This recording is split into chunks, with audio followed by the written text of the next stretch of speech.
അവിടുത്തെ വചനം ശ്രവിച്ചാൽ അവിടുന്ന് ഈ അനുഗ്രഹങ്ങളെല്ലാം നിൻ്റെ മേൽ ചൊരിയും. സകല പ്രവൃത്തികളിലും നീ അനുഗ്രഹീതനായിരിക്കും.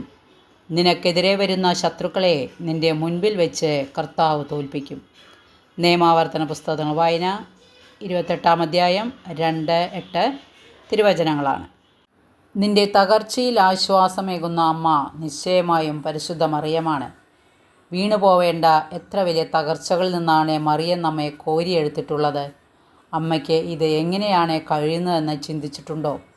തകർച്ചയിൽ നിന്നും രക്ഷിക്കുന്ന ദൈവത്തെ അള്ളിപ്പിടിച്ച് ജീവിത വിജയം നേടിയവളാണ് പരിശുദ്ധ അമ്മ.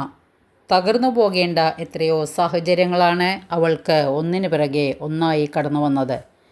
പുത്രനഷ്ടത്തിൽ വെന്തുരുകുന്ന മറിയത്തെ സുവിശേഷത്തിൽ വായിക്കുമ്പോൾ ആരുടെ ചങ്കാണ് തകരാതിരിക്കുന്നത്? കപ്പൽ കടൽക്കാറ്റിൽ ആടിയുലയുന്നത് കണക്കുള്ള തകർച്ചകളാണ് അവളുടെ ജീവിതത്തിലേക്ക് കടന്നു വന്നത്. എന്നിട്ടും അവൾ അതിജീവിച്ചത് കർത്താവിൻ്റെ വചനങ്ങൾ ഉച്ചരിച്ചാണ്. കർത്താവ് തകർച്ചയിൽ നിന്ന് രക്ഷിക്കും എന്ന് പൂർണ്ണമായി വിശ്വസിച്ചതുകൊണ്ടാണ്. പ്രിയ കുഞ്ഞ്, നീയും തകർച്ചയുടെ വക്കിലാണോ? നിരാശപ്പെടേണ്ട.